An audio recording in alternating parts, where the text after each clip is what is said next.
Hi, Jim Williams. I'm here at my home club, Old Natchez Country Club, Nashville, Tennessee, and I'm working on some swing changes today, and specifically my takeaway a little bit.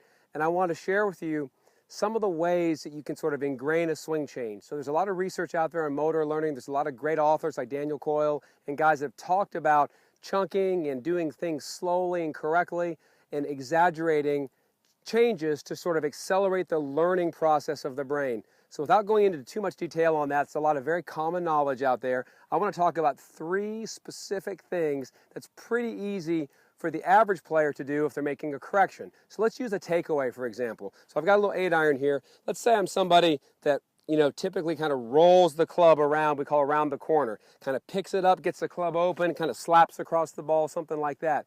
So what you want to do is, if you're going to make a correction or you're taking a lesson with somebody and you're trying to make a fix, and let's say the teacher said, wow, your club head gets behind your hands. Let's keep the club head more outside your hands, like this. Feel like the club head's more square, not as open. Maybe the handle of the club is a little closer to your right thigh, something like that.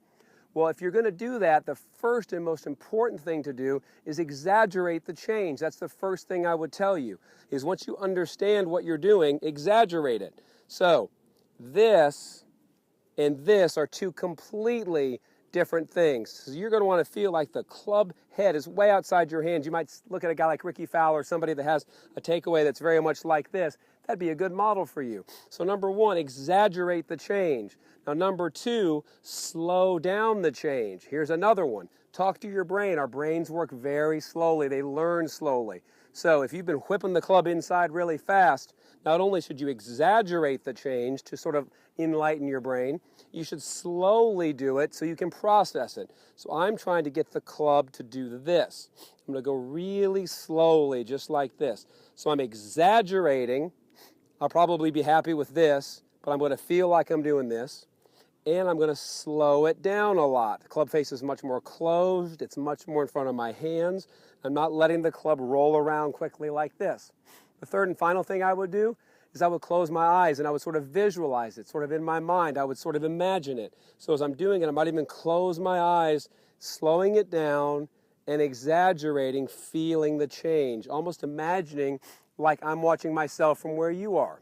So here we go. So I'm going to make the change. Normally, I'm going this way. So I'm going to rehearse this a couple times, feel the club much more outside this way, maybe close my eyes. Right down the line, that was a good hit for me. Nice and solid, really felt good compression. Felt the club head outside my hands like that and a dead straight ball flight, so I love that. So that gave me really great feedback. So here's the one and final point. Build a little toolbox in there. That shot right there was different than what you probably normally hit. Let's say if you do this takeaway and kind of slap at the ball. That had very good compression. So I want to put that in sort of my mental toolbox. I want to feel that. I want to isolate that feeling so that I can recreate it down the line. So again, this is the key to learning, doing something over and over again, but having a real process to it. Exaggerating the change, slowing it down, closing your eyes, and then when you get some really good shots, really internalizing what it felt like. Watch that ball flight. Always watch the good shots so you can get some feedback back into your system as to what you felt or what you processed in the course of your change.